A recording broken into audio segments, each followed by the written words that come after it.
U.S. Secretary of State Rex Tillerson says he will pressure Russia in an upcoming meeting in Moscow for Russia's alleged failure to prevent a suspected chemical attack on a rebel-held village in Syria.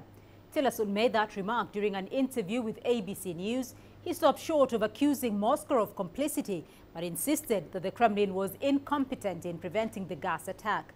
At least 87 citizens and dozens of children were killed in the chemical attack. Washington responded by launching more than 50 Tomahawk missiles at one of Damascus's air bases, marking the first time that the U.S. had direct intervention in the ongoing civil war. The Kremlin condemned the U.S. missile strike, adding that it was a significant blow to U.S.-Russia relations. And for more now on the U.S. stance on its missile attack on Syria, as well as other sanctions the White House may impose on Damascus, we spoke to our correspondent Harry Horton in Washington.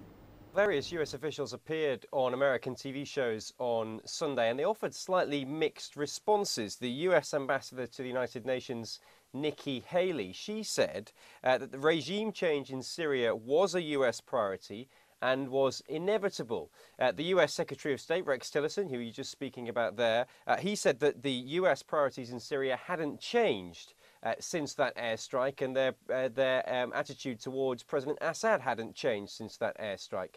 Meanwhile, the National Security Advisor, General H.R. McMaster, he said that the US goals of getting rid of the so-called Islamic State group and removing Assad from power were simultaneous. So a variety of responses there, all slightly different, and that kind of alludes to the confusing US strategy towards Syria at the moment. They haven't really got a clear strategy, and members of the US Congress have been calling for a clear strategy towards Syria, and they'll continue those calls over the next few weeks, we understand. US Treasury Secretary Steve Mnuchin, he said late last week that the US would try and impose new financial sanctions on Syria.